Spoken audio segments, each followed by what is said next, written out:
Hello. Hello and welcome. So here we are. We are doing a test recording for the board game streaming rig that I've been talking up so much over the past few weeks. So this is just a test. This may not go well. We don't know, but we're going to give it a shot. So let me introduce you to the big rig that I've been working on for like literally weeks at this point. As you can see, we have several camera views. One second, let me just switch it so I can actually see what is being recorded. There we go. So we have several camera views. Me, obviously. I usually wouldn't record something for YouTube with like me in the frame all the time, but you know, since this is the test for the streaming rig, you know, you want a face cam for that. So you're stuck with looking at my mug. But so as you can see, we have also this main camera right here, which is a handheld camera that's put on a tripod that I can actually move around the table. And I think this is probably the main view that we're going to stick with for most of the games, because this allows us to sort of get down into the table and see things really close up, which is kind of where you want to be for most of these things. And the advantage of being handheld is I can then pick it up and move it around, and we can show different things. For example, here's like the staging area where I've got all the different decks for the game, that kind of thing. I'll try not to move it around too much because it is a bit kind of shaky cam. But nevertheless, it is the kind of thing that, you know, it's nice and fluid that way. We also have, as you can see down in the corner there, an overhead cam that kind of gives us a broad overview of the entire table. And I can switch these two, there we are, to being you know, it's like swapping out which is the main view at any one time. This I don't think we're going to go to too often because it has limited use. As you can see, for example, if we just put these minis over here, you know, as we build out a map, for example, you'll be able to see the kind of broad overview of the map, but you can't really see any detailed, which is what the table cam is nice for. So this we'll switch to every now and then when we need to, but I think for the most part we're going to stick with the handheld cam. And third, and not least, is of course the dice cam. This is a camera that's like pointing down in the dice tray. So not only are we able to see things like dice rolls very easily, but also if I need to show, you know, some cards or something that the viewers can read, so I'm not having to explain everything in detail. That's real good. And you can see, you know, I think that's clear enough to read. I can read it on the screen here, so I think that's pretty good. As a matter of fact, it's easier for me to read what's on the screen right now than it is to actually read the card because of my glasses. We'll see how that goes. But nevertheless, here we are. We're going to stick with this view, I think, for the main view most of the time, and we'll swap them out when we need to. So the question is, what game are we playing? The game I have selected as the first game to test this whole rig with is the game that got me into modern board games in the first place, or at least the game system, which is the Dungeons & Dragons Adventure system. I think that's what it's called, something like that. It is kind of like Dungeons & Dragons Light. It's all a tile-based dungeon crawler. Think similar to like a Diablo-ish structure where you're sort of randomly generating maps and then moving through the dungeon. So here we show the specific version of this is the Temple of Elemental Evil. As you can see, there's like 5 games in this series. I own 4 of them. Not recently, but one of the more recent streams I did was of a digital version of this that they put out. Tomb of Annihilation, that was it. That is a very good sort of interpretation of this. So this is the actual physical board game version of the thing that I did the stream of a while ago. So, broad overview is that it is a dungeon crawler. So you're moving through the dungeon and you're doing an adventure. So you have these pre-generated characters. You get to pick specific stats for them, or specific skills, I should say. That's what these are here. So I'll go through these characters in a little more detail in a moment, but I'm playing with 2 characters this time, and I have selected their build, which I think should get us through. Now, one thing to note about most solo slash co-op board games, which this is. I should point out this is all co-op, so that you're playing against the game. There is no competitive aspect. There is no dungeon master. There is just the game, and there's kind of an AI that's part of the game that runs how the enemies behave. So the thing about that is, almost every co-op and soloable board game is really difficult. The difficulty level is high, of course, because it is co-op. So you are playing against the game, and there has to be kind of a very real possibility that you're going to lose. So it's entirely possible that through most of these Let's Plays and streams, we're not going to win. So, y'all think that Dark Souls is hard. Dark Souls ain't got nothing on this. So let's give a broad overview, I think, of the rules. I'm not going to go through these in too much intimate detail because you'll kind of pick it up as we go along, and it's kind of boring to just, have to do a big rule breakdown. So there's three sequences, three phases in sequence of play: hero, exploration, and villain phase. In your hero phase, you get to do two things. You can move and move. You can move and attack. You can attack and move. Or you can any combination of those things and disable a trap.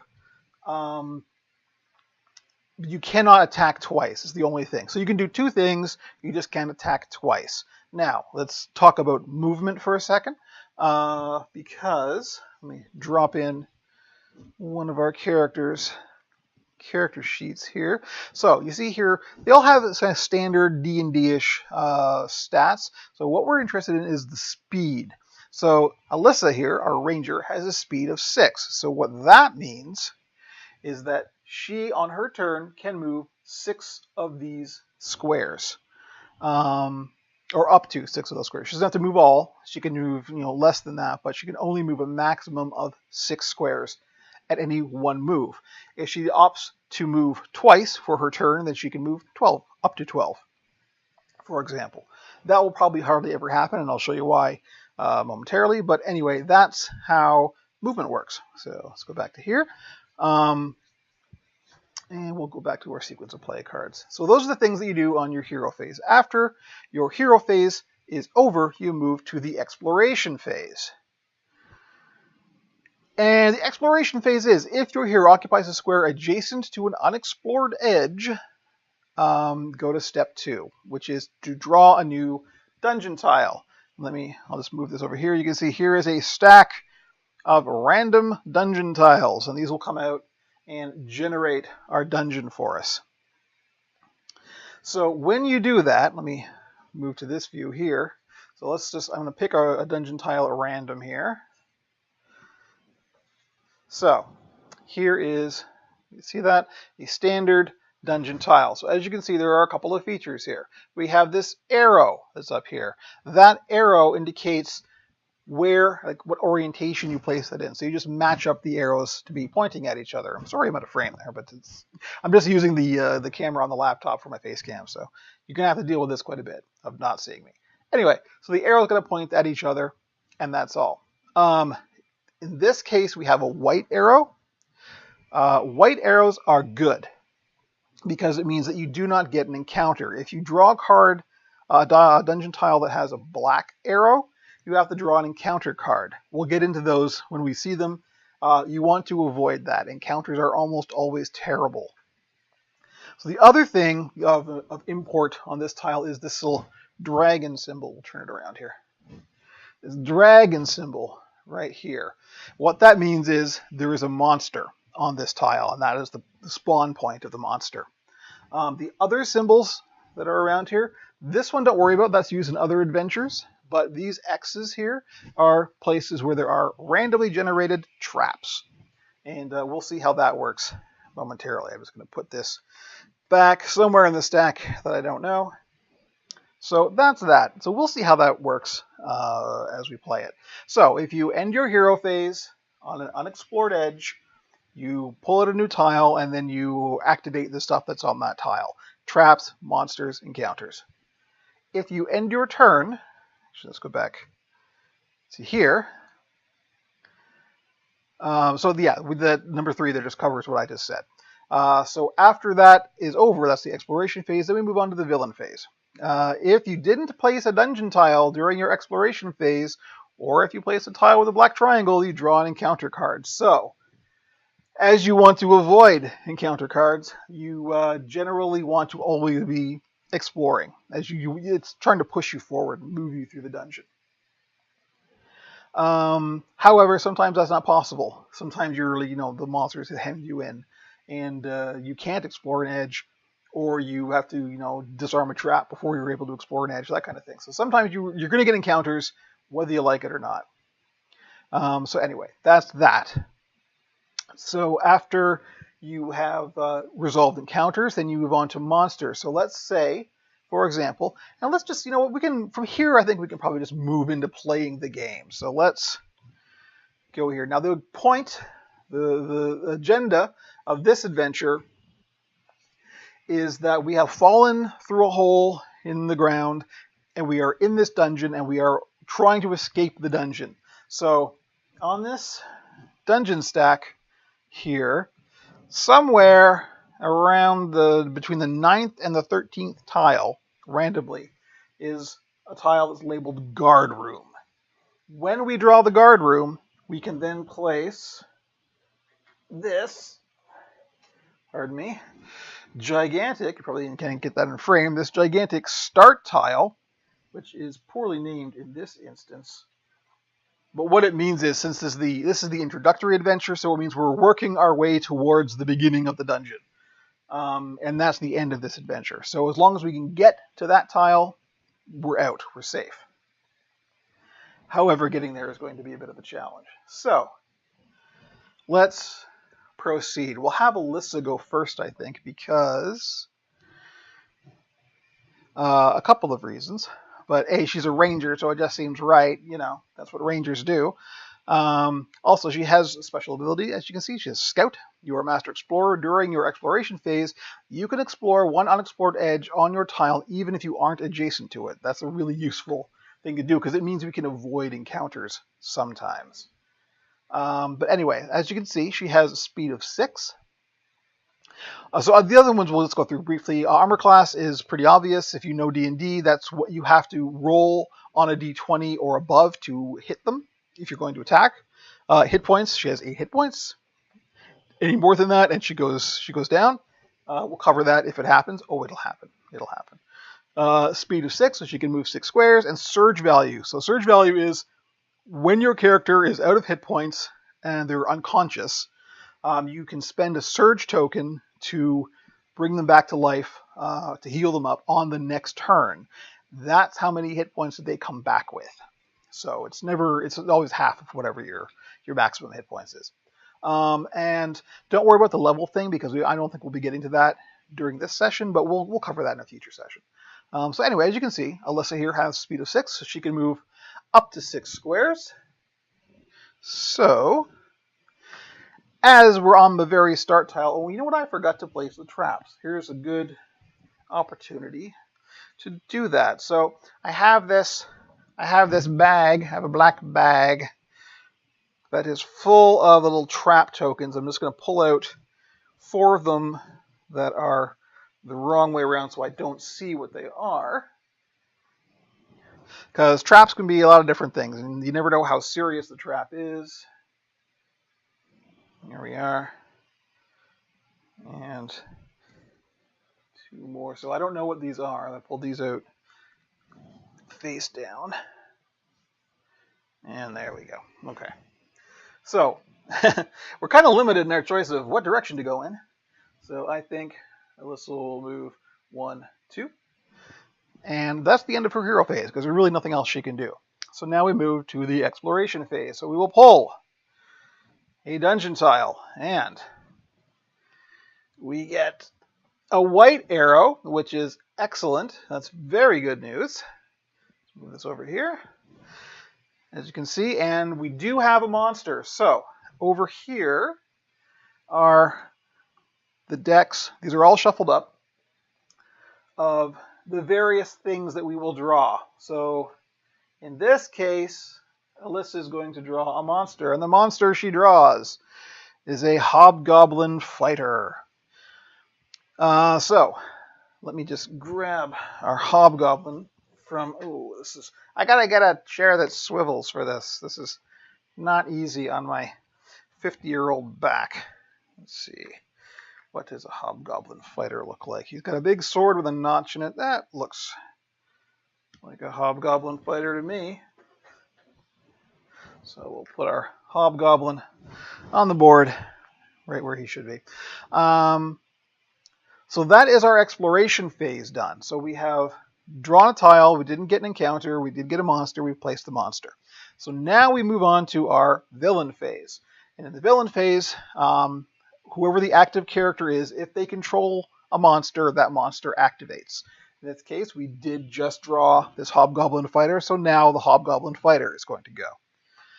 And as you can see, the hobgoblin fighter has tactics listed. So this is where the AI thing comes in, where this just tells you how to play the monster. So if the hobgoblin fighter is within one tile of a hero, so that is tile, these entire blocks are tiles. That will come into play as we deal with ranged attacks, but we'll see about that. It moves adjacent to the closest hero and attacks each adjacent hero with a sword. Each is an important word, I think, in that. Because, let's see, so adjacent just means you're in a square that's next to the square of the thing you're attacking. So that can be diagonal as well.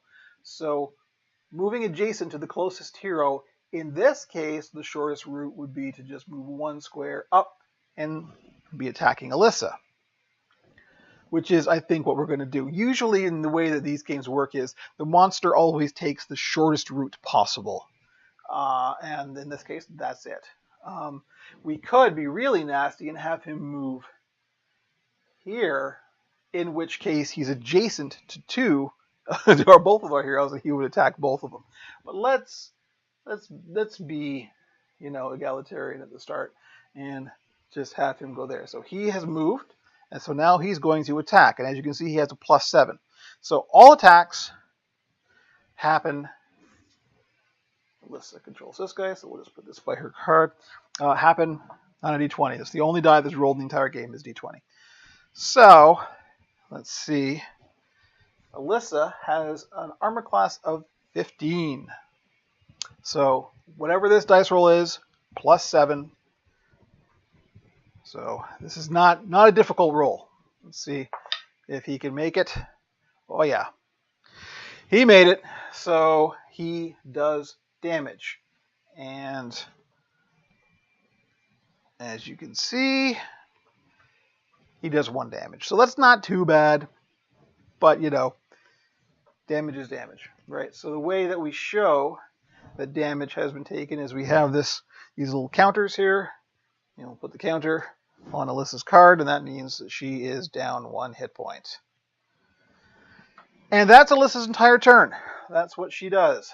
That's it. So now we move to Arjan. Let's get Arjan in here. We can have an overview of his whole deal. So Arjan is a dragonborn fighter. And he has an innate ability called Dragon's Breath. Now these are daily powers. So daily powers is something, as the name implies, you can only use once a day. So that means that when you use that power, you have to flip the card over, and you can't use it again until something else in the game tells you to flip a card over. But let's see what his stats are. So he's got AC 17. That's pretty good. He's not terribly easy to hit. 10 hit points. That's also very good. So he's quite tanky. Speed of 5. So he's kind of slow. Surge value of 5, which is clear. Defender. Protect your friends. While another hero is on the same tile as you, he or she gains a +1 to armor class. Oh. That's interesting. I just realized I'm not used to playing this character, so I don't know him by heart. But that means since the Hobgoblin only rolled an 8, that means that damage never happened. See, this is why it's important to read. Anyway, so there, I've taken that damage off. And there is various powers. So I won't go through the powers in detail. All of the at-will powers are kind of your basic attack, and those don't exhaust. Those you can just use every round. So obviously, as he is way back here, he's going to move. His speed is 5, so he's going to try and get up in this hobgoblin's face. 1, 2, 3. Now, see, here's the challenge. Because if he stops there, it means that he's going to, that's his move. Now he can attack. But if he does that, it means he is not adjacent to an unexplored edge. And that means that we are going to draw an encounter card on his villain phase. So maybe it would be better. Let's see. He was back here. So we can go 1, 2, 3, 4, 5. No, 5. You can go here because that's a wall. He's still adjacent, so we can still do his attack because he's a melee character. I should have pointed that out. He has only melee attacks. But it also means we'll explore this edge come his exploration phase. So I think that's probably the smarter play here. We may still get an encounter. This is the gamble always of the do I explore or not explore. If you don't explore, you're definitely going to get an encounter. But if you do explore, you could still get an encounter and draw out another monster or 2 or 3. So who knows? But let's take the chance this time, and we'll just do that. So I have to look around my camera here. Excuse me. So that's his move. So now he's going to attack the hobgoblin. So he's going to attack with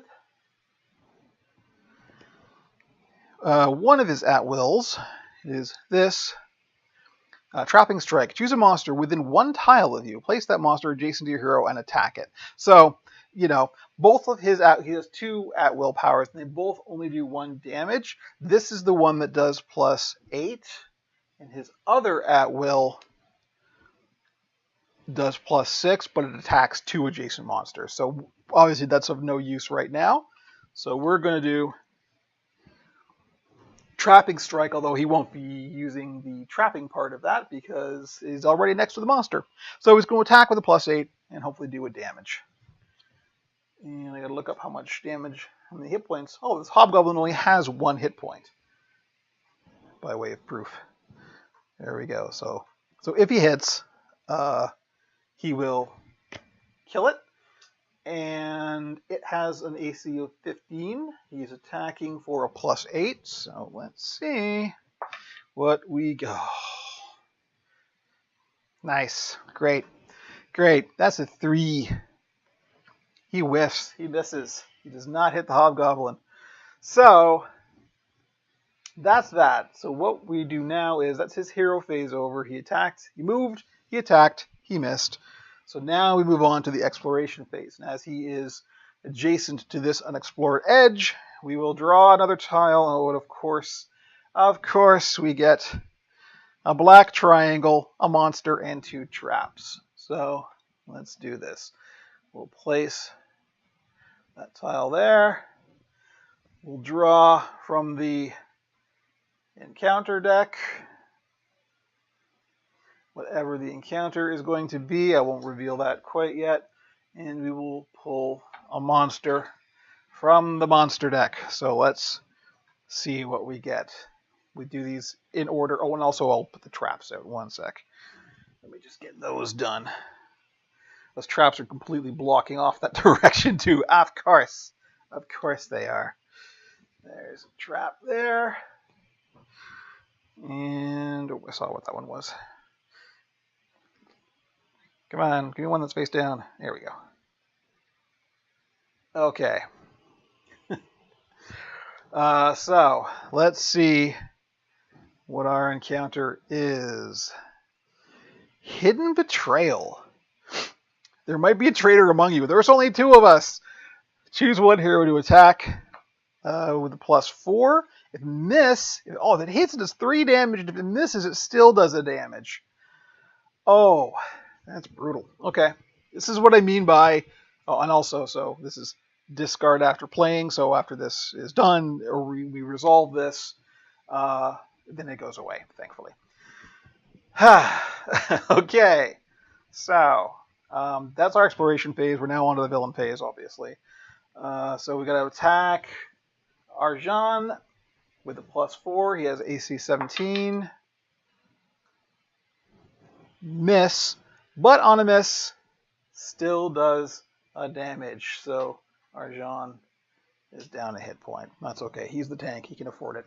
So we'll just discard that over there. And let's see what our monster is. Oh boy. Okay. These are fun. So this monster is a doppelganger. If the doppelganger... oh wait. First of all, we've got to read the special ability. When the doppelganger is drawn, place your hero on the start tile, or in this case the beginning tile, and place the doppelganger in the same square your hero previously occupied. So, you know, the narrative of this goes like, oh, it turns out this was a doppelganger all along who has just revealed himself, and your hero is actually just found the entrance. He's like, hey guys, how's it going? Why is everybody screaming? So, okay, let's grab our doppelganger. These golem looking dudes here. So, the doppelganger goes on the square here that was previously occupied by Arjan, and Arjan goes back to the beginning. Great.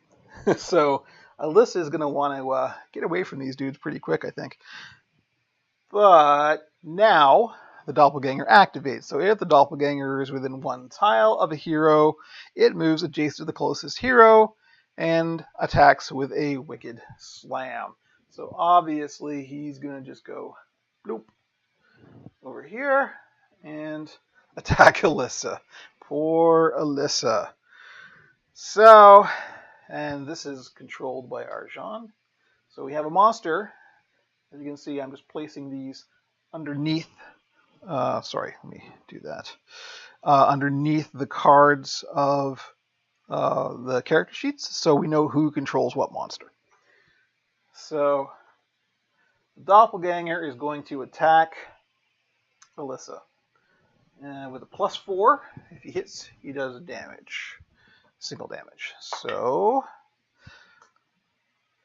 9 + 4, they got a hit of 15. They miss! Good. Stupid doppelganger. And that is it for that turn. So that was a whole bunch of things to happen. Now we're back to Alyssa's turn. So she has both a ranged and a melee attack. She is that kind of ranger. So I could just attack, hope I kill one, and then move to an edge. If I don't, well, again, I kind of have to do that because I can't move through an enemy, and these two are blocking my way. So that's the only thing I can do. And all I can do is attack. So let me see, what has she got for at wills? Oh, this is good. Okay, I forgot what powers I picked. So this is the one thing I'm going to use. This is careful attack. One adjacent monster takes 1 damage. No roll. It just takes a damage. And since both of our creatures only have 1 hit point, I can just straight up kill one without even rolling. So I think that's what we're going to do. And so let's do that. Who do I want to kill? Let's see. I'm a little surprised by the doppelganger, but she's been focusing on the hobgoblin because it's been in her face for a while. So let's kill the hobgoblin. So the hobgoblin goes away.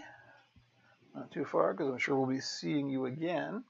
Now, when you kill a monster, 2 things happen. The first thing is that your party gets however many experience are on the monster's card. Experience is a shared pool amongst all the characters, and what you use experience for is not for leveling up. That's a whole different thing. You spend money to level up, and you'll get treasure, as you see, throughout the dungeon crawl. But when you have 5 experience, you can spend that experience to cancel an encounter. So very useful stuff, because, like I said, encounters are almost always terrible. The other thing that happens is when you kill a monster, or group of monsters, I should say, on your turn, if you kill any monster or any number of monsters, you get to draw one treasure card. So this will go in our experience pool, and we will draw a treasure card. And what is our treasure? Our treasure is Blessing of Torm. Loyal fury demands justice be dealt to the cult. That's the theme of this one, by the way. There's like elemental cults in these dungeons, I guess. Something, who knows. Play immediately. Your hero may use an at-will power without using an action.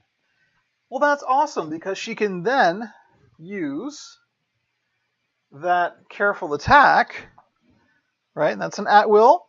No rule, I should say. And she can just straight up kill that doppelganger. So guess what we're doing? That's what we are doing. We are going to use our blessing, kill the doppelganger.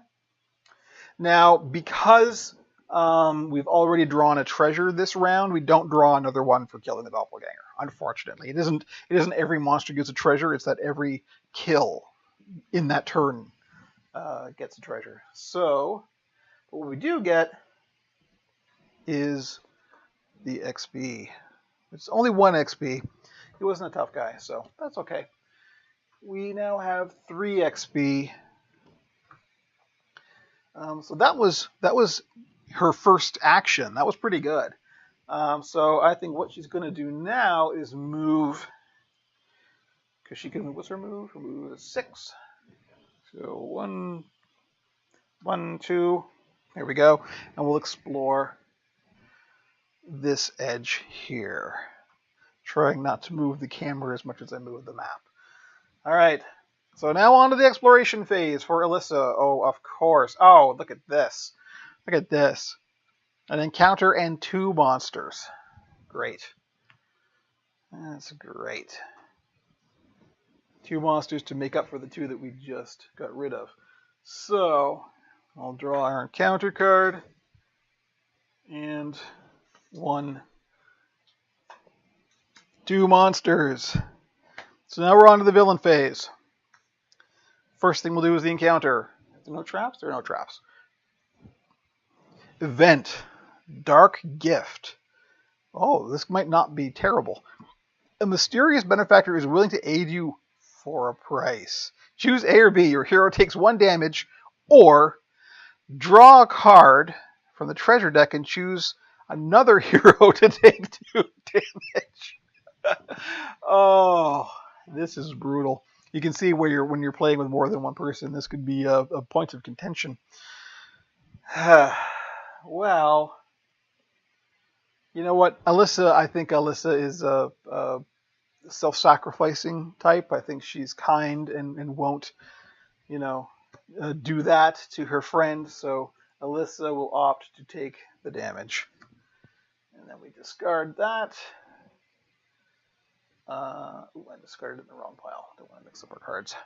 So let's see what monsters we've got. First is a fire cultist. So, okay, nothing initial special ability. So what does he look like? He's got a torch. Of course he does. And let's see. Do you look like you have a torch? You look like you have a torch. You have a bendy torch. His torch is all bendy.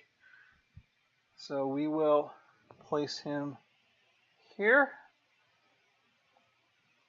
And that is our first monster. And our second one is a fire bat. No funky ability when they spawn, so we just get our fire bat. And there we go. So this is the room of fire things happening. So there we go. There's our monsters laid out. So the first one to go is our fire cultist. If the fire cultist is within 1 tile of a hero, it moves adjacent to the closest hero and attacks that hero with a flaming spear. Note the special ability, Fiery Death Burst. When the fire cultist is defeated, each hero on the fire cultist tile, anywhere on the tile, takes 1 damage. So try to kill this guy at range is lesson here, I think.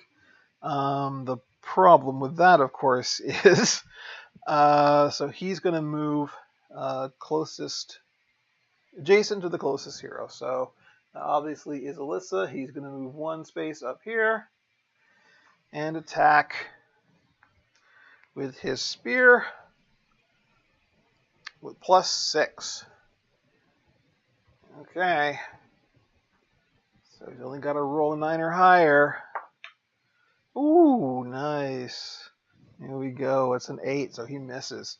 Lucky Alyssa. Alyssa's having some good luck this time. That's pretty good. Last time I played Alyssa, she did not have this good luck. And the next is the Fire Bat. If the Fire Bat is within 2 tiles of a hero, so this guy can move, it moves adjacent to the closest hero, attacks with a Fiery Bite.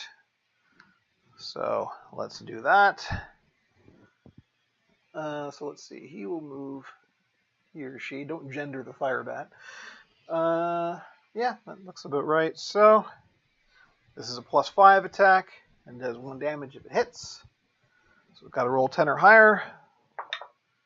Oh, nice. Alyssa's getting the good rolls, or at least her monsters are getting the bad rolls. That's a 2, so that misses. So lucky Alyssa for this round. She has time to get some tactics going and deal with these guys. So that's Alyssa's turn. Now, poor Arjan, who has just fallen into the dungeon after having the doppelganger take his place for the entire duration, is like, what's going on? So he's obviously got to get to these monsters, and I'm not sure he can do it in this turn. He has a speed of 5, so 1, 2, 3, 4, 5. He can get adjacent. So there we go. There's his move. We're not going to be able to explore this round, so we're definitely getting an encounter. But what he can do is this. He can do a cleave. Attack one adjacent monster. If you hit, choose another monster on your tile and move adjacent to it. That monster takes 1 damage. So this seems like a good thing to do right here. So he has to first roll. So first decide who he's attacking. They both have AC 14, so we can't decide that way. They both have 1 hit point, so it doesn't really matter. So it doesn't really matter. So let's say we're attacking the Fire Cultist. So AC 14. This attack is a +6. So, nice. There we go. So that hits. It does 1 damage. So the Fire Cultist is down. Fire Cultist is down, and we use our Cleave ability to move closest to the next to the adjacent. It doesn't matter. He's already there, and do 1 damage. You don't even have to roll for it. So nice work, Arjan. Both of our monsters are taken care of, and Fire Cultist is worth 2 XP, and the Fire Bat is worth 1 XP. So the good news is, despite the fact that we did not explore an edge, and we will definitely get an encounter, if that encounter is horrible, we can afford to cancel it. So now we move on to that. So that was Arjan's move and attack. So that was his 2 actions: the hero phase, exploration phase. We're not exploring an edge, so we have to draw an encounter card. An encounter card is drawn. Now we move on to the villain phase. Reveal the encounter card. The encounter card is Invisible Stalker Attack. Your hero discards 1 item treasure card, then attack your hero for +7. If it hits, it does 2. If it misses, it does 1. Guess what? Guess what we're doing? We are spending 5 XP, 2, 4, 5. So we still have 1 XP left, which isn't great, but who knows? I mean, certainly better than that. So there we go. We will discard these. Where do we put these. I guess we'll put these here. And we will discard the event that does not take place because we have canceled it with our XP. Okay. That wasn't too bad. I mean, we've only got 3 tiles out, but you know, we've got to get at least 8 tiles into this dungeon before the end. So who knows? But there's Arjan's turn. Each still only has 1 damage, so that's okay. We're doing okay. So Alyssa has to go now. So she's going to move to an edge and explore. Obviously, what edge that will be, I think we'll go this way. We'll move here because her move is 6. 1, 2. And explore that edge. So that's her hero phase done. Exploration phase. Okay, this could be worse. We've got a monster, 2 traps, but no encounter. So that's good.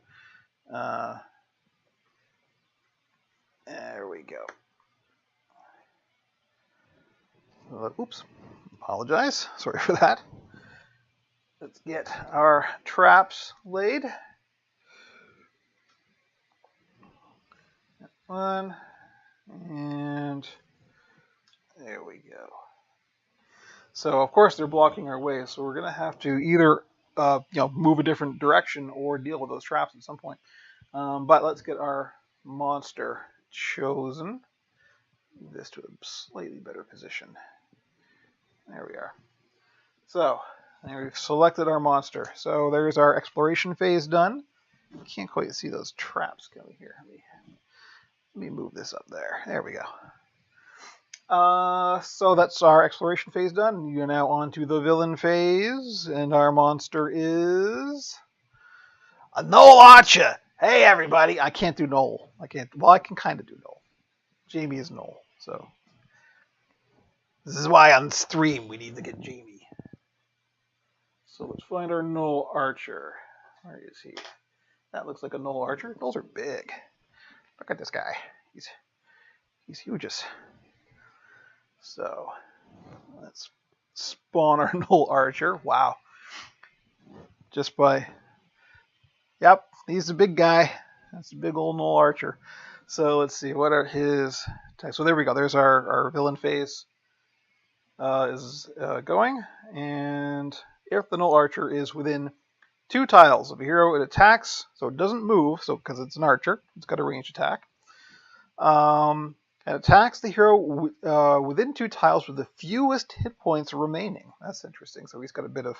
He's trying to sniff out the weak one.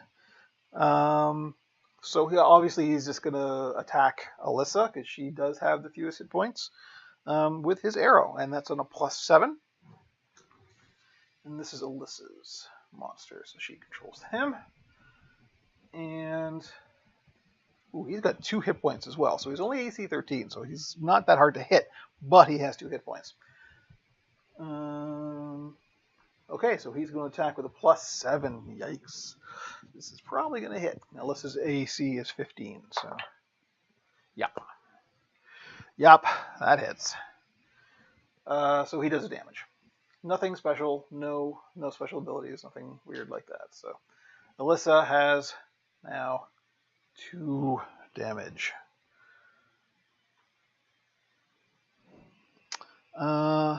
So that's it for Alyssa's turn. So now Arjan is going to go. So Alyssa did explore an edge, so we're good there. Now here again, we have the same problem that we faced before, in that it's not going to be... Either Arjan has to just like ignore what's going on with Alyssa and explore an edge next to him, or he has to, be a hero and run up and try and deal with the Noel. He cannot deal with the Noel and explore an edge, unless, hang on, let me have one look at his at-will powers, because he's got some funky things he can do.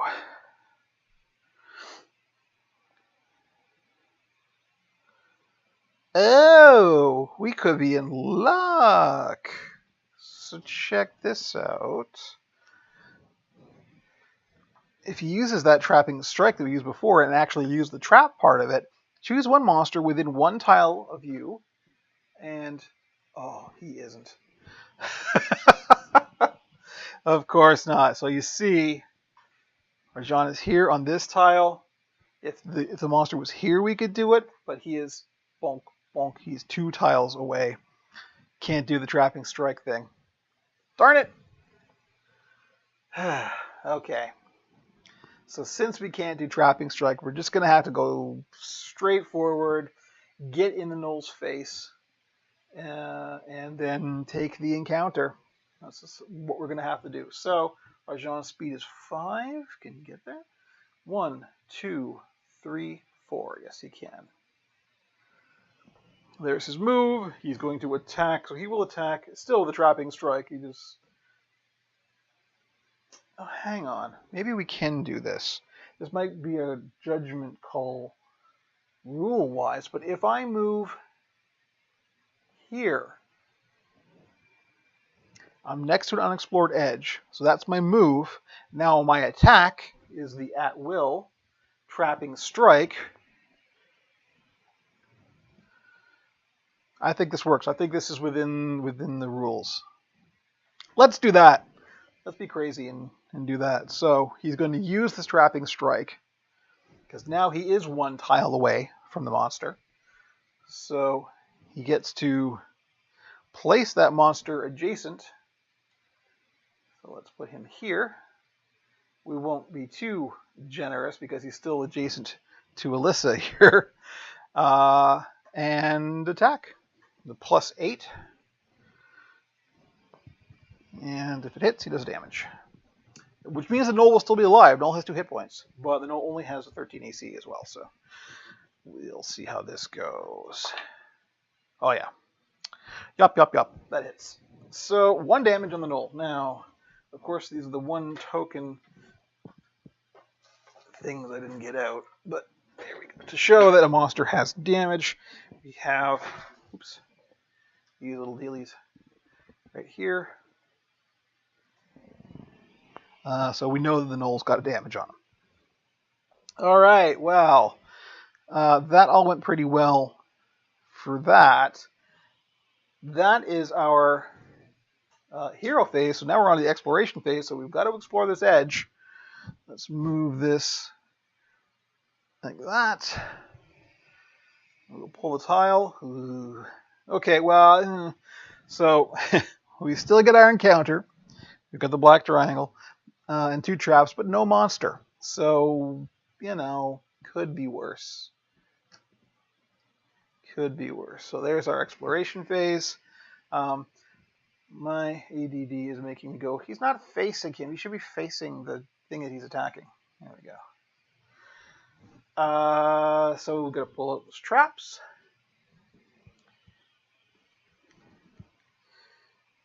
See, there's a trap.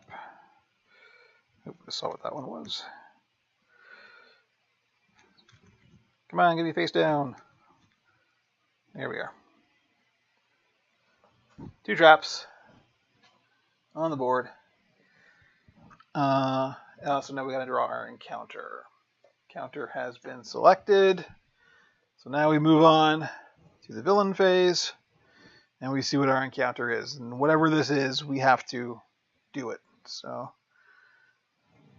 event trap refresh. Place a new trap token face down in each empty trap square. Oh, okay. Well, so yes, there's dungeon and town adventures. So there's a whole campaign in this. We are obviously in a dungeon right now, so we do the dungeon one. So we don't have any of those. So that's fine. We'll do that. Sure, no problem. So that went well. We're okay with that. Yeah, good. So that was his villain phase. So now we're on to Alyssa's hero phase. Alyssa, you just need to kill this motherfucker, and you are going to do it with your careful attack, which I know you probably can't read that, but just as a reminder, it means she doesn't have to roll. She just does a damage. And that's all this Gnoll has. So she kills him. 1 dead Gnoll. Sorry, Gnoll. It'll be fine. So I want to say we missed a treasure card here or there somewhere because there's been more dead monsters than we drew treasure, but we'll skip it. I always do that. I always forget to draw treasure. I mean, like, how messed up is that? But anyway, so there's our dead knoll. Our dead knoll is worth 2 experience, and we won't forget treasure. So we have 3 experience, and we will draw. This is Alyssa's treasure. Ooh, this is interesting. An item, Claws of the Umber Hulk. Use instead of an attack action. Attack 1 adjacent monster. Attack plus 4, damage 3. That's not a great attack bonus, but damage 3 is a lot for this game. So that's pretty good. We'll just hold on to that. Also, as you can see, it does have a gold piece value. So at the end of the adventure, you go back to town and you can like trade in.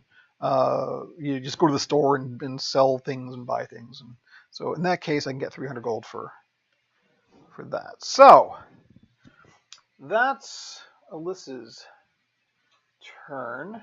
She has that Claws of the Umber Hulk. That's pretty cool, actually. So now she's got a... So the only edge we can get to... Just move the camera here. Right, is up there. Without having to deal with a trap. And we can't deal with a trap on this turn. So... I think that's really what we're going to do. Let's see if we can move this. And this is getting very cinematic here. All right. So Alyssa, this is unfortunately going to take her quite far away from Arjan, who's going to have a hard time getting to her in this next turn. But she's only going to move 1, 2. So there's her move. And that's her hero phase done. Now we're on to the exploration phase. We draw a tile. And what we got is an encounter, 2 traps, but no monster. Once again, could be worse. I kind of would prefer a monster than an encounter, to be honest. But nevertheless, so we're going to have to, absolutely have to deal with a trap on our next turn. Because we are totally hemmed in by traps here.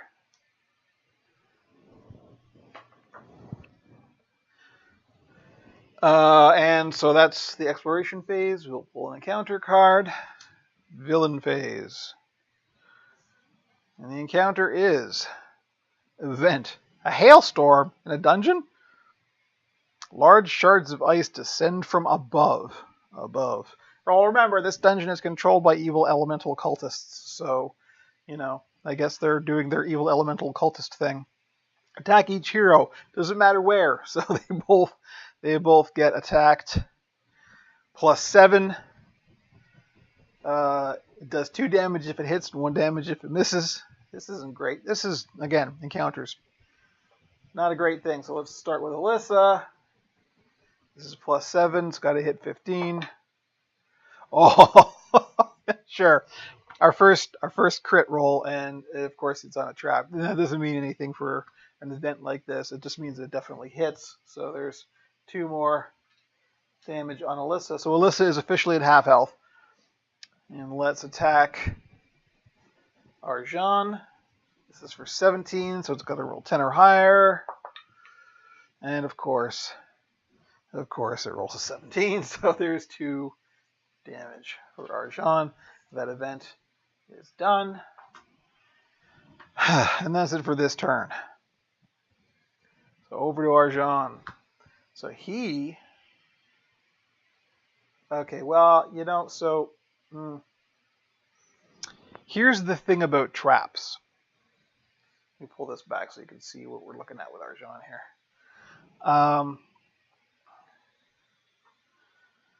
So, as you can see, like every possible exit that we have is got a trap on it. So we have to deal with at least one of these traps so we can move through it. Now, some traps are duds. There could be nothing there. I could move adjacent to it and then try and disarm it. And to disarm it, all you have to do is roll a 10 or higher. 50-50 chance. However, that means I won't explore an edge, so we'll get an encounter, because those are 2 actions, right? I could take a chance and just stand on the trap. And if I do that, obviously I trigger the trap. If it's a dud, nothing happens, and I can explore that edge. But we risk standing on a trap on purpose. And some traps are really nasty. So I don't know. We're starting to get hurt here. So do we want to risk an encounter, or do we want to just go screw it, the trap? Well, you know what, Arjan's I think he's hot-headed. He has a dragon blood. He's hot things. Sure. Let's stand on the trap. So he can move up to 5. Which way shall we go? Let's go, I think, this way. 1, 2, 3. Let's stand on this trap or stand on this trap. I don't know which feels better. I think we'll stand on this trap. So he's going to go plonk. Stand on the trap. We can see that in frame. Yes, we can. All right, so let's reveal. It is a spear trap. He takes 3 damage. Oof. So that means Arjan now has 4 hit points left. But it means that trap got triggered, so it goes away. He's now standing on that edge, so he can explore. That's his hero phase done, so now we go on to the exploration phase. Let's pull a tile. Oh, okay. Well, this is probably the best thing that could have happened. Lots of traps, no encounter, and no monster. So that is not bad. We'll put our traps out. Well, once again, we still have to deal with traps to make any progress, of course. Putting out the traps. Should have some trap putting out music. I think I should have some music for the stream. I think one of the problems is there's no video game. It's just me talking, and that's a little hollow sounding, I think. I'm going to look for some Creative Commons licensed music that I can use. I've got a bunch that I use for the cartoon that we can probably use for this, so we'll look into that. But anyway, okay, so there's his exploration phase. On villain phase, there's nothing to do in his villain phase. There are no monsters. So he's done. So now we're on to Alyssa. And let's see, Alyssa. Our choices are getting... So she could try exploring that other direction. Maybe we'll do... I don't know, because like she's at half health. If we pull an encounter for sure, it could be real bad. But if we step on a trap, it could be real bad too, right? So like the odds of something good happening by stepping on a trap are pretty low, I think. And Alyssa really can't afford the hit points. So I think we're going to have her move up and try and disarm a trap, and then we're just going to take the encounter and see what it is. Yeah. So she can move 6. So 1, 2, 3. There's her move. So her second action is going to be to try and disarm that trap. Let me move this over here. Maybe that's a better angle to see things at. Yeah. So she's going to try and disarm that trap. Got to roll a 10 or higher. If she fails, I think they trigger the trap. Let's say they trigger the trap. I'm almost sure they trigger the trap if they fail. Ooh, nice. Sorry. I swear, this was the legit legal roll. She rolled a 10, so she disarms that trap. Let's see what the trap was. It was a dart trap for 1 damage. So, it wouldn't have been the end of the world, but let's not take a damage if we don't have to.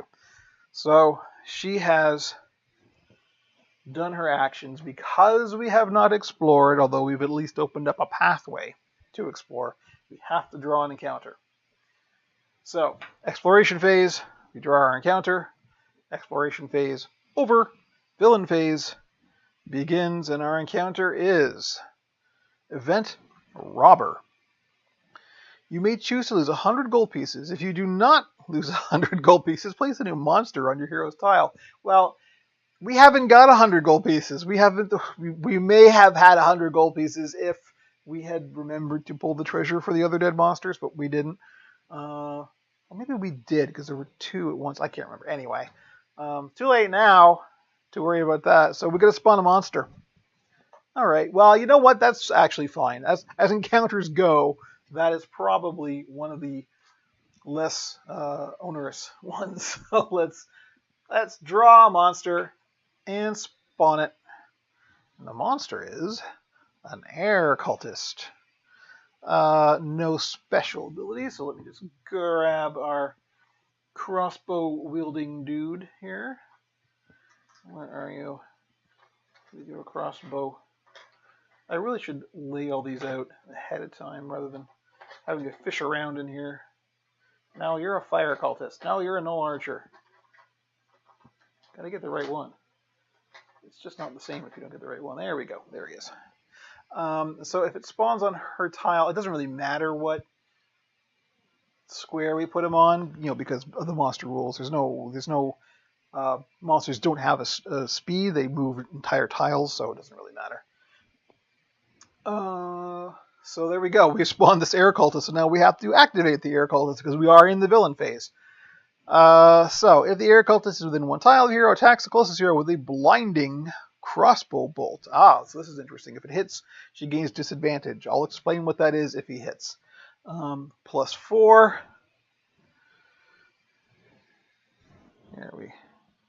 That's where the action is up there. So +4. She has 15, so she's going to roll over 11 or higher. Yep, he hits. That's a 16. So it does 1 damage. Poor Alyssa. Alyssa has 3 hit points left.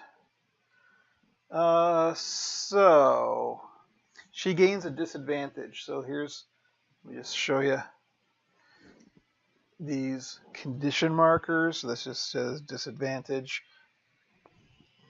which we'll place on her character sheet. So what it means is the next time she goes to make an attack, she has to roll 2 dice, and she takes the lower value, which really sucks.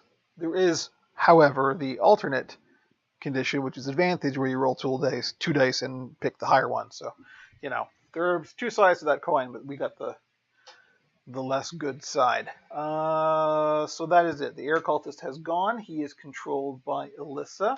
So that's Alyssa's turn done. Arjan, dude, you are so far away from the action that you can't get there this turn. Well, you can, probably. What's his move? 5. 1, 2, 3, 4, 5. Well, we can. Wow. 1.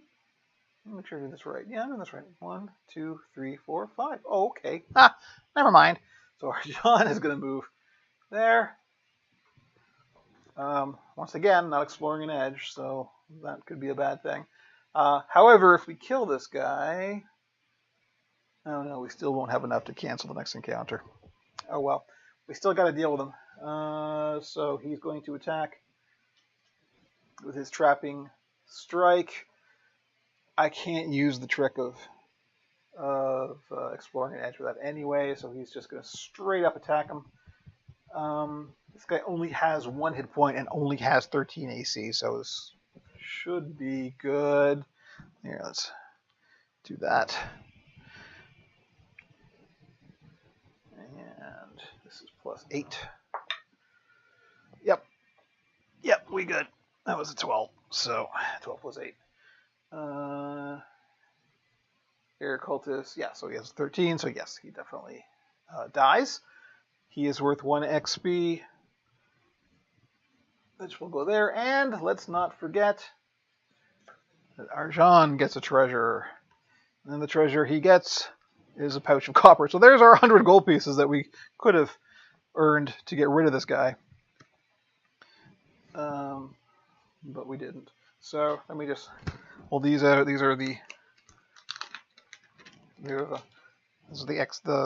coins, the gold, and we'll just put 100 gold on Arjan's character sheet, and then we will discard this treasure card. Okay. So that was his hero phase. Oh wait, take this guy off the board. So now exploration phase, and since we're not exploring an edge, guess what? Encounter. So now we are into the villain phase. And here's our encounter. Wow, this is a weird one. It's windswept. Remove your hero from play. Place a new monster in the square your hero last occupied. At the start of your next hero phase, place your hero on any tile. That's super weird. Okay, so Arjan is getting removed. And at the beginning of his hero, I'll just put him on his hero, on his character sheet. And we draw a monster.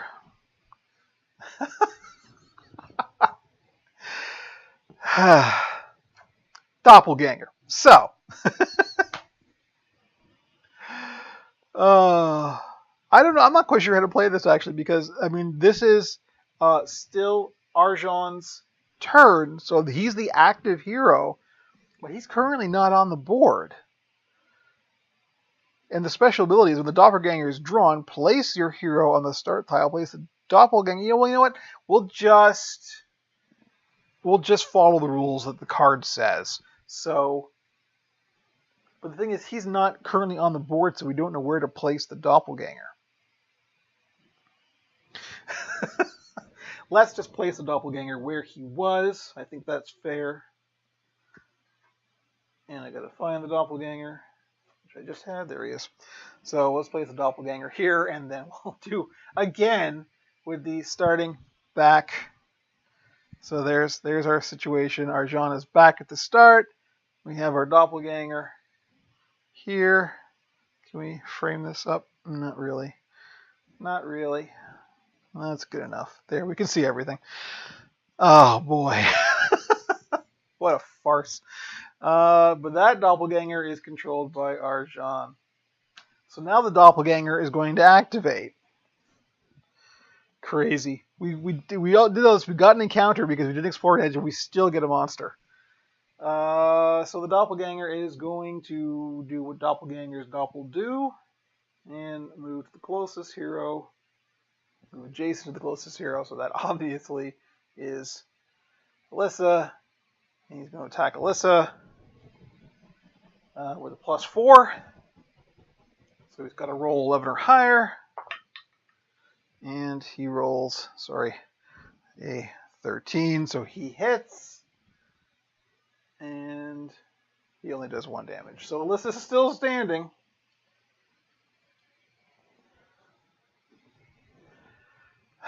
So that's the monster phase. Or the villain phase. Now we go on to Alyssa's hero phase. Not forgetting, of course, that Alyssa has a disadvantage. So that's not good. She also has a ranged attack, since she's a ranger. So maybe we'll play this tactically and go, I'm going to move here so we can explore that edge on our exploration phase and use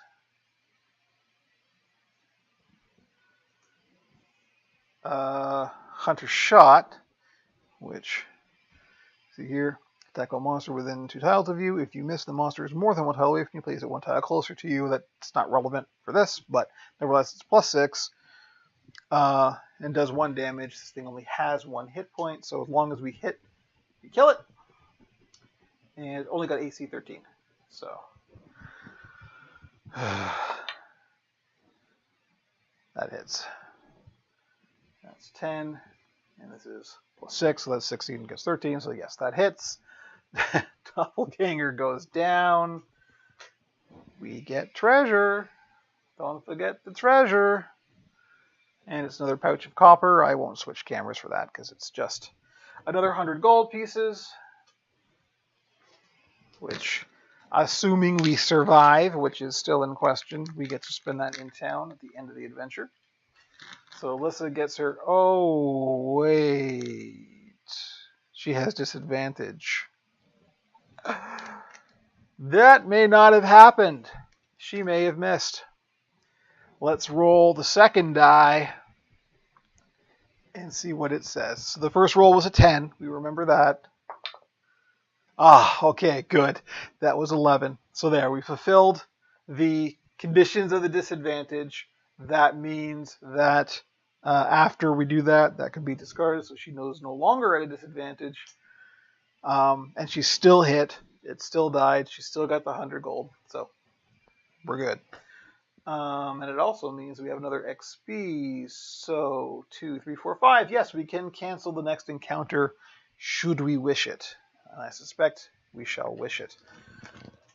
So, oops, sorry. Now we move on to the exploration phase.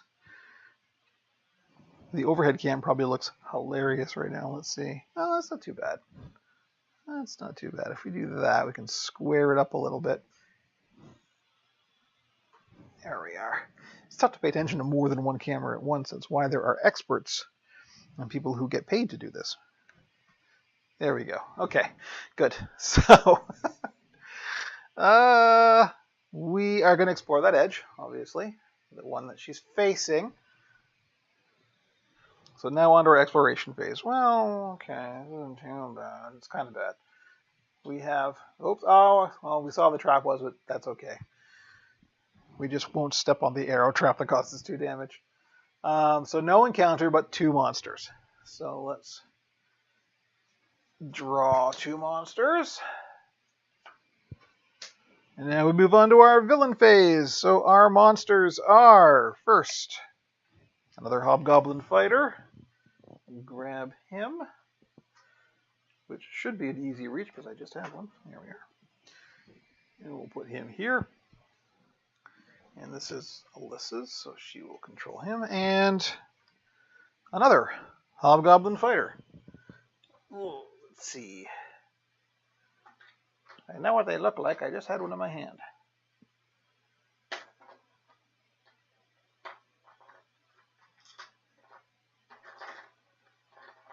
I know there's more than one, I promise. Come on. Oh, that looks right. Hey, there we go.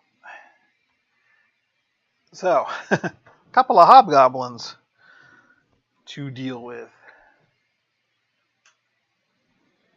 Okay, so now that we've got this little party shaping up over here, that's it for that. So they activate. So the first one, gonna move adjacent and attack with a plus. Oh, this is gonna be brutal. This could be it for Alyssa easily. Yeah, if they both hit, she's going down. So, yep, first one hits.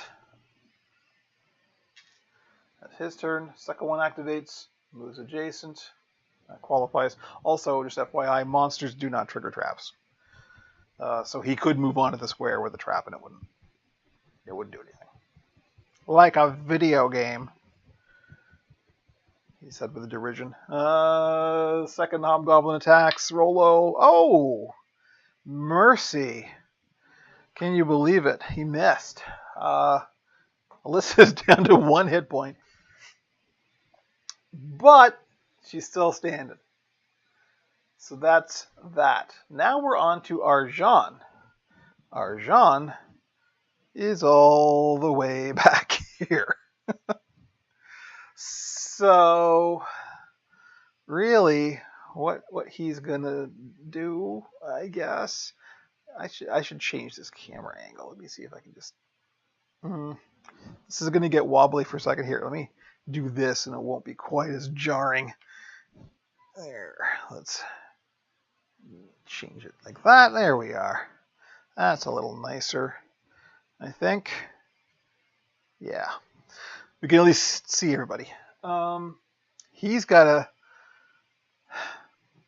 to be the hero. He's the tank. He's got to get there. It means we're not going to explore an edge. So we are going to get an encounter, but we do have enough XP to cancel the encounter, so that's not too bad. And we got to be getting close to the end of this dungeon, despite the fact that we keep getting pushed back to the entrance. So he's just going to move and move, I think. So 5. 1, 2, 3, 4, 5. And another 5. 1, 2, 3. Oh, gosh. He can't actually get adjacent no matter what. So he's actually going to, we'll put him here, and we'll see how that goes next turn. So that's his hero phase. That's all he can do. So exploration phase, he's not near an unexplored edge, so we have to draw an encounter. Draw the encounter. Now we're in the villain phase, and the encounter is Cultist Fervor. Place a new monster on your hero's tile. That monster activates. Discard after playing. We are in Monster Palooza here. New monster, and the new what should be a doppelganger. I'm holding the card.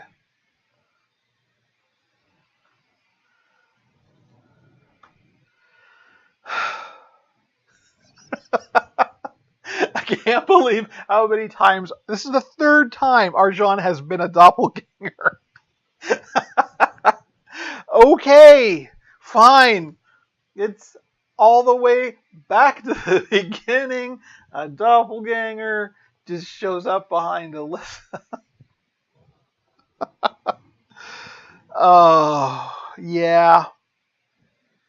Yep. You can see why I enjoy these games. They're a bit absurd. So, oh boy.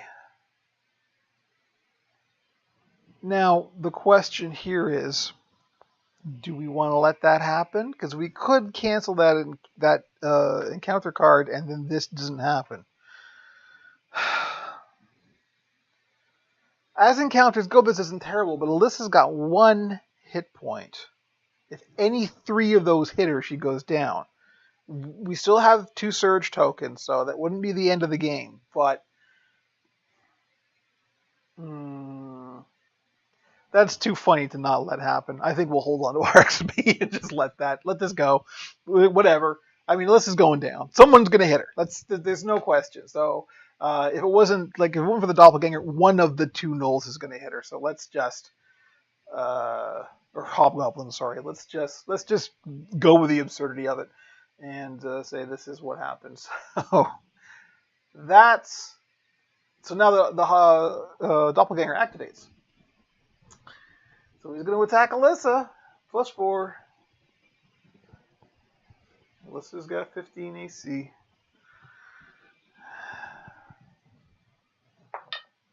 And he hits.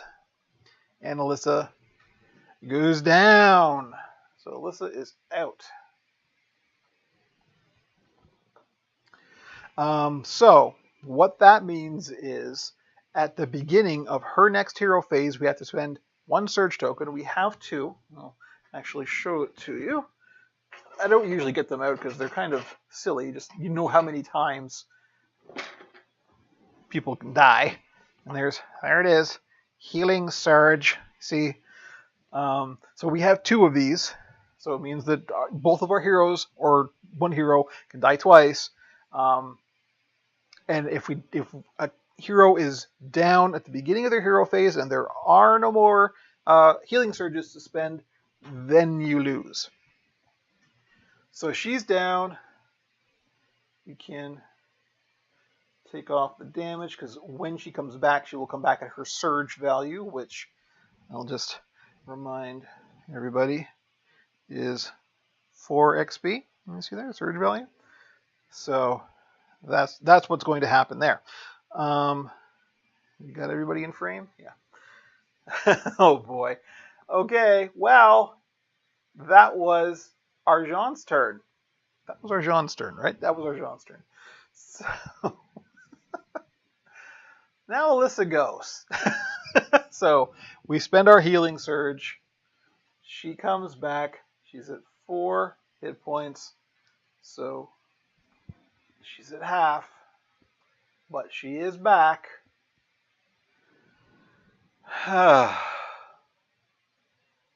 What to do, what to do, what to do. So we still have the XP to cancel an encounter, so I'm not too worried about exploring an edge on this round. But she's got to kill. So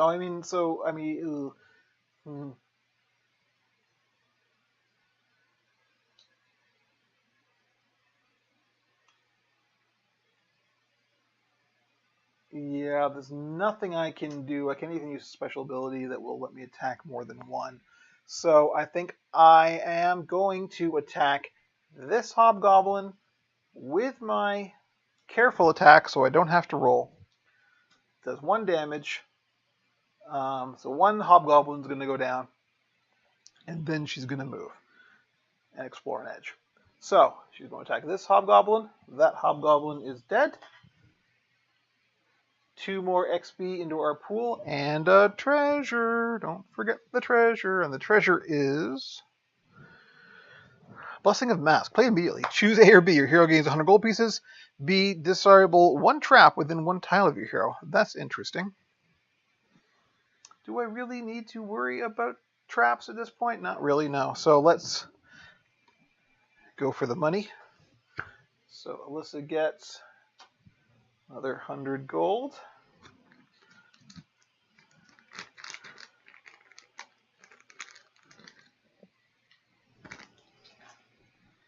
And she moves to, so she moves 5. 1, 2, 3. Oh, sorry, she was 6. But anyway, she's only moving 3. We'll explore that edge. Sorry, let me have to get that frame. It's getting the map is getting so big that we can't actually fit everything in this camera frame. I'll work on that. So that's it for her hero phase. Now for her exploration phase. So she is on an unexplored edge. We will draw the tile. 2 monsters, no encounter, but this is special. So see that says guard room? That's the tile we've been looking for.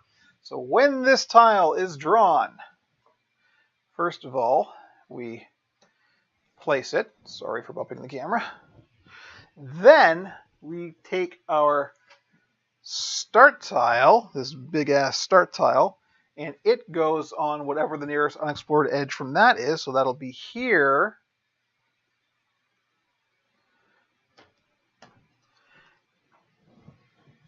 And let's put out the traps for that, because there are a lot. So what the name of the game is now is both of our heroes have to make it onto the start tile. They don't have to kill all the monsters, they just have to make it onto the start tile. And if they do, they escape the dungeon. This has at least a small chance of not failing. So, yes, I know I should be putting traps here. What is the point? When you look at the way the map is laid out, like, I'm not going there. I only need to get them onto the start tile. So, right, I'm not going to bother putting those traps there. I'm only going to put the traps there. But the guard room did spawn 2 monsters. So, let's get those monsters. So there is our exploration phase is done. Now on to our villain phase. Alyssa.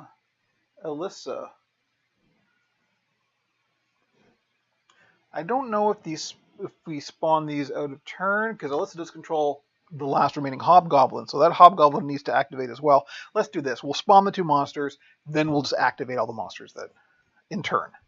So, first monster is a troglodyte.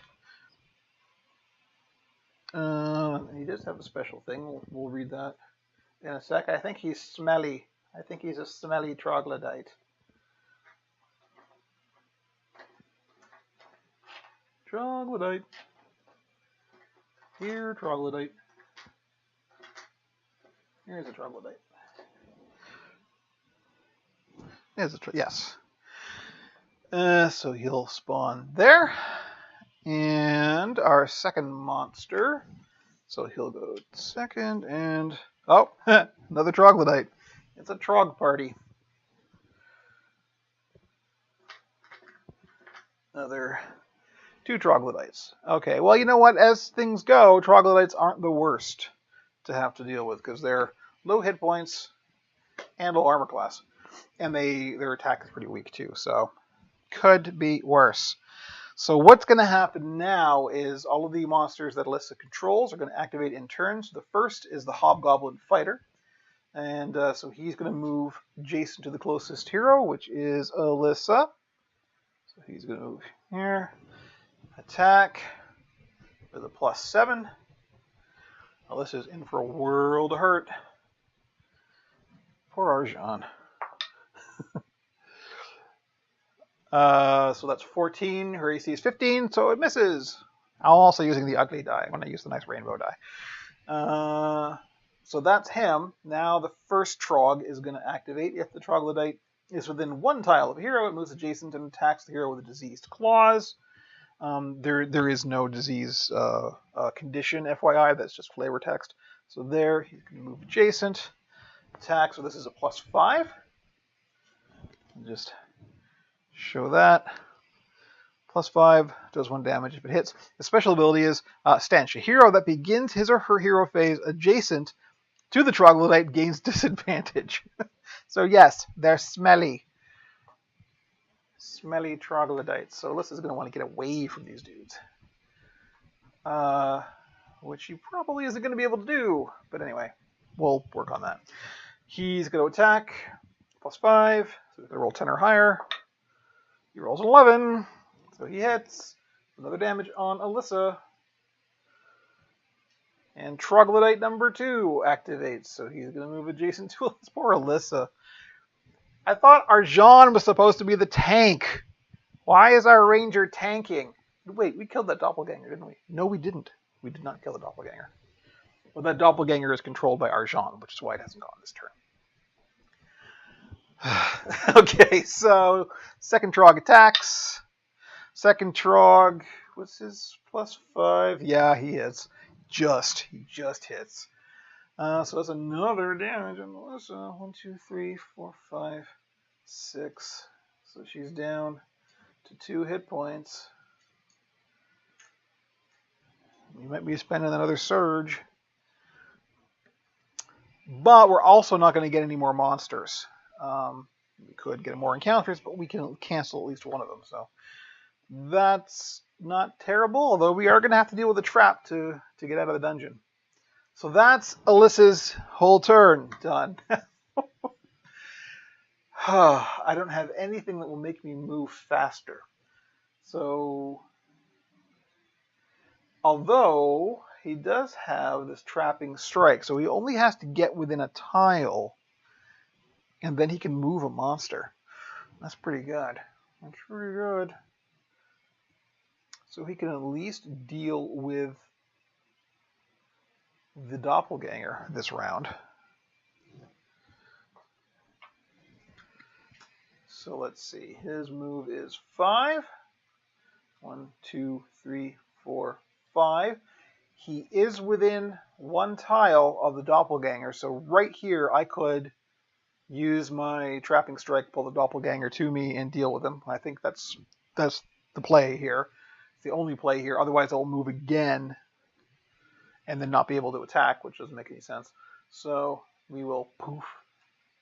There you go. It's perfect revenge for a doppelganger to drag him around the dungeon rather than having me be dragged around the dungeon. We can't see any of the things we're doing. Here we go.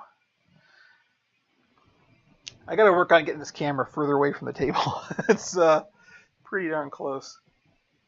So this is a +8. The doppelganger has a 13 AC. Oh yeah, we hit. We hit. That is a dead doppelganger. Revenge, Arjan's Revenge. So Doppelganger goes in our XP pool, and we get the treasure. And the treasure is, I won't switch cameras for this, it's another pouch of copper, so that's another 100 gold for our dragony boy. Now is the point at which we're obviously nearing the end of the game. I'm going to want to start looking at using some of my fancy pants abilities. So we're gonna look at those, I think, momentarily. Let me just remind myself what they are. Oh, that's, yeah, okay. We'll get into this next round. So that's his hero phase done. Exploration phase, we are not near an edge, so we got to pull an encounter. Pull an encounter, and the encounter is a weird one. Rage of Imix. Place a Rage of Imix token on your hero's tile. Each hero on a tile with a Rage of Imix token takes 2 damage. So in this case, it would be Arjan. 5, 6, 7, 8. This would not be enough to kill him. And that means we still hang on to all that XP, so I'm actually kind of tempted to just go take it. Because we're moving out of this anyway. You know what? I think we're going to take it. Arjan's going to be a tough lizard and stand his or her ground. I got to find the Rage of Imix token. I don't know where it is. There it is. Okay, we'll put that on here. And Arjan takes 2 more damage.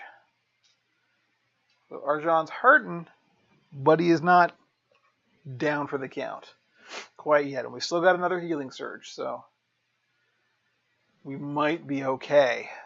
So that's his whole turn. That's it. So now, can we get everybody in frame? Yeah. Now, boy, oh boy. I can see if I just switch over to this. That's quite the glare on there, isn't there? Let me see about, I won't worry about it right now. Like I said, I think nothing's going to be perfect. I got to work on getting some reflectors or something in here and diffusing the light a little bit more. But anyway, so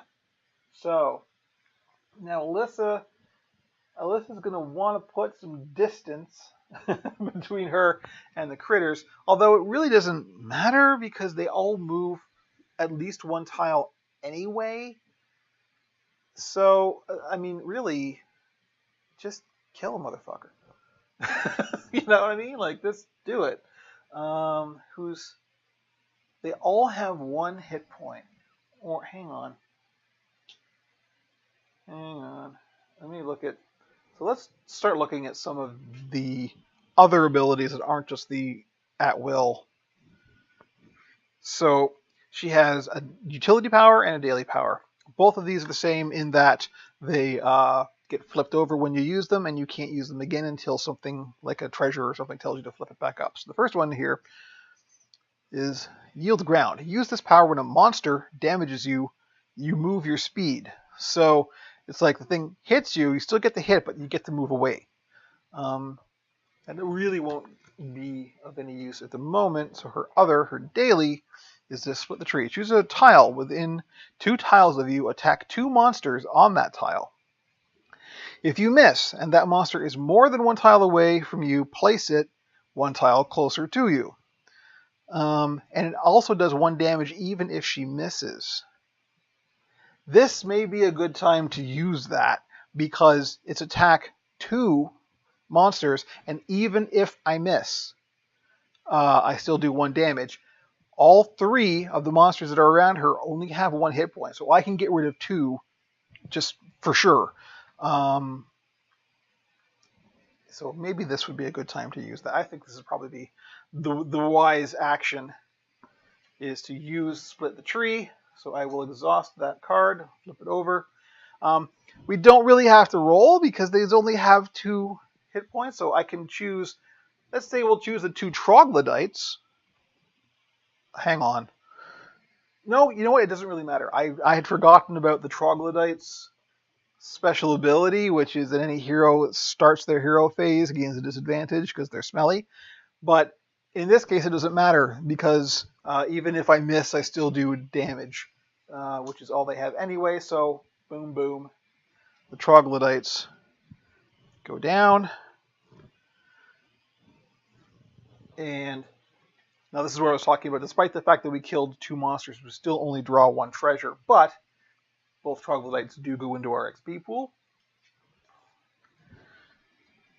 And we draw a treasure. Treasure is another pouch of copper, so that's another 100 gold for Alyssa.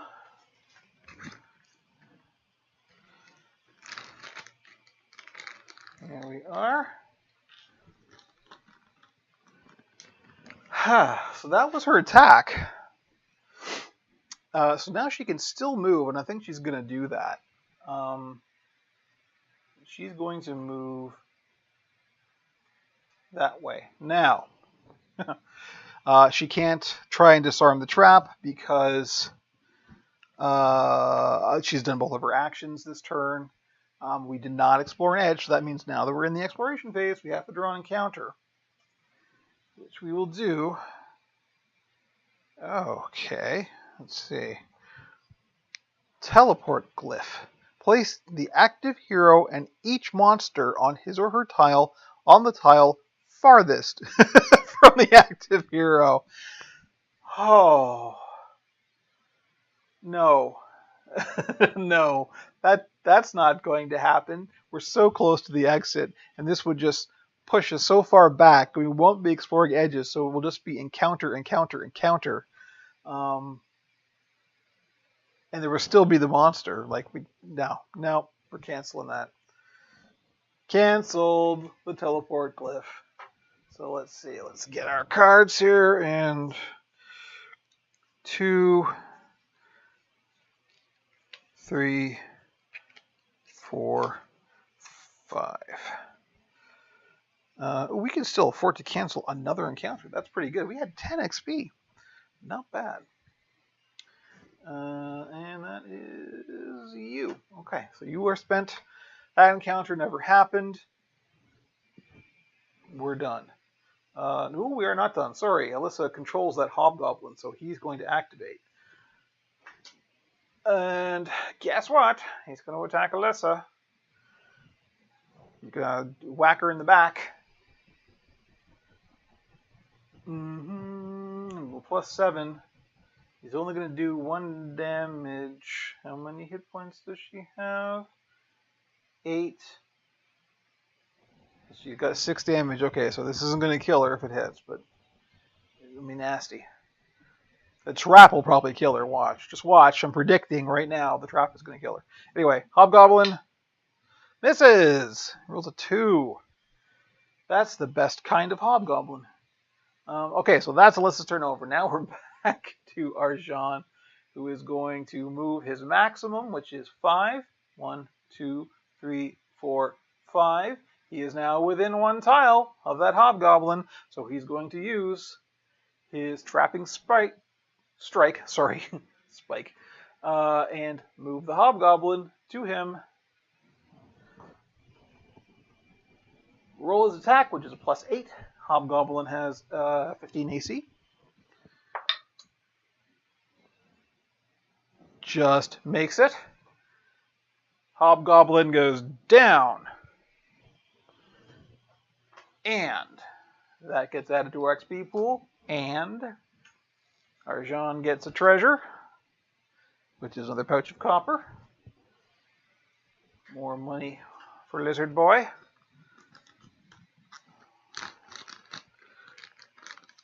We might do this. This is unusual. I recorded a test that didn't work out last week because the audio got messed up, but let me tell you, it did not go this well.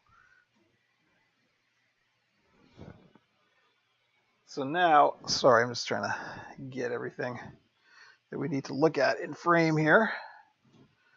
So now, so that was his attack. That was his whole hero phase because he moved and attacked. So we're not exploring an edge. So we do have to pull an encounter card. That's not such a big deal because we can cancel it.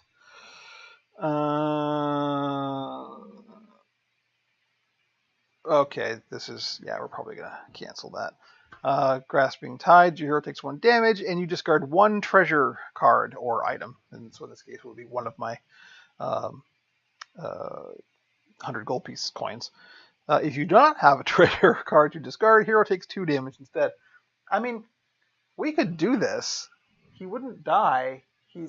Let's see, he's got 10, 5, 6, 7, 8. So he's still got 2 hit points. We could technically take the hit and then hold on to our XP. I don't know if that's worth it though. So assuming Alyssa doesn't die, Alyssa will be safe next turn, which means she won't be exploring an edge, which means we will draw. You know what? We're going to take the hit. We're going to lose 100 gold pieces and take another damage. This is tactical. Trust me. I know what I'm doing. I don't really know what I'm doing. Don't trust me at all. So that's it for Arjan's hero phase, or Arjan's entire turn. Now, Alyssa. Oh, Alyssa. You have to disarm one of those traps. Here we go. She's not at a disadvantage, so she's okay. Gonna roll. This is gotta work. She has 1 hit point. She can't take any damage. Or we spend another healing surge to get her back up, in which case, that's it. Any more deaths, and we lose. This is right down to the wire.